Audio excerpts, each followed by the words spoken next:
After years of distance and public tension, the world's eyes were fixed on the British royal family. The relationship between Prince Harry and King Charles had become a symbol of both personal and public struggle, with every move scrutinized by millions. Prince Harry and King Charles finally reunited in London, a city that has witnessed both their triumphs and their trials. Their meeting was more than just a family affair. It was a moment that carried the weight of history and expectation. The world watched as Harry arrived at Clarence House, marking a pivotal moment for the monarchy. The arrival was met with a flurry of camera flashes and hushed anticipation, as people wondered what this reunion might mean for the future of the royal family. This wasn't just a family visit, it was a symbol of hope for reconciliation. Supporters gathered outside, holding signs and banners, their faces filled with emotion, hoping that old wounds could finally begin to heal. King Charles, battling cancer, welcomed his son after 19 months apart. The king's health struggles added a sense of urgency and gravity to the meeting, reminding everyone of the fragility of life and the importance of family bonds. The meeting, brief but significant, was seen as a bridge over years of misunderstanding. Though their conversation was private, the significance was clear. This was a step toward healing, a moment that could reshape the future of the monarchy. Cameras captured the moment, but the real story was the private conversation inside. Behind closed doors, father and son faced the difficult task of rebuilding trust, away from the glare of the world's attention. For the royal family, it was a chance to mend fences. For the public, a reminder that even the most famous families seek connection. The emotional reactions outside Clarence House showed just how deeply this story resonated with people everywhere. The world exhaled, sensing the possibility of healing.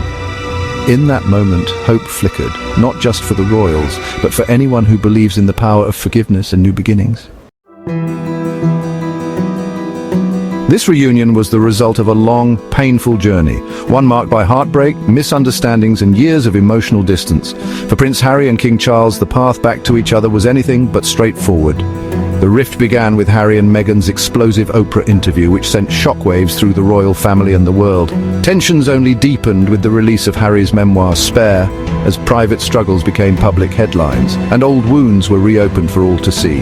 Public accusations and private pain made reconciliation seem impossible.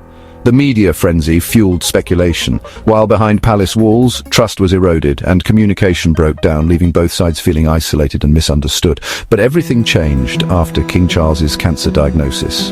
Harry's brief visit to London in early 2024 cracked the wall of silence, offering a glimmer of hope that healing might be possible, even after so much time apart. Small steps followed, public statements, staff meetings, and olive branches extended on both sides. Each gesture, no matter how minor, was a sign that both father and son were willing to try to rebuild what had been lost. Every move was deliberate, every conversation carefully chosen as the family worked to restore trust. These efforts, though sometimes awkward, slowly built toward this long-awaited meeting. The road was rocky, but yesterday's tea at Clarence House was a turning point, a moment that signaled the possibility of forgiveness and a new chapter for the royal family. It showed that even after years of estrangement and public scrutiny, family bonds can endure. The love between a father and son, though tested, can survive even the harshest storms. The stage was finally set for a new beginning, one built on hope, understanding, and the belief that reconciliation, though difficult, is always possible. Clarence House became the setting for a deeply personal moment. Harry arrived in haste, underscoring the meeting's importance. For nearly an hour, father and son spoke privately. No cameras, no statements. The king's health and Harry's recent work likely dominated the conversation. Difficult topics may have been set aside, focusing instead on rebuilding trust. The length and privacy of the meeting suggested genuine intent to reconnect. When Harry left, the world could only speculate, but hope had been rekindled. A single hour may have planted the seeds for lasting healing. News of the reunion dominated headlines worldwide. Royal commentators expressed cautious optimism, calling it a landmark event. Social media buzzed with hope, relief, and some skepticism. Supporters saw it as a step toward forgiveness. Critics questioned its sincerity. The absence of a meeting with Prince William reminded everyone that not all wounds were healed. Still, the image of a father and son reconnecting resonated deeply. The timing, close to the anniversary of Queen Elizabeth's passing, added poignancy. The world's investment in this family's fate was clear. For a moment, hope outweighed doubt. Everyone is watching to see what comes next. With the reunion now behind them, the question lingers in the air. Does this mark the beginning of a new chapter for the House of Windsor? Or is it simply a fleeting moment of unity before old wounds resurface?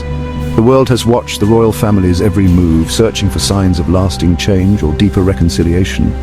Experts suggest this could be the start of a soft reconciliation, one that unfolds quietly, away from the public eye. Private visits and low-key gatherings may signal a willingness to rebuild trust, even if official public roles remain unchanged for now.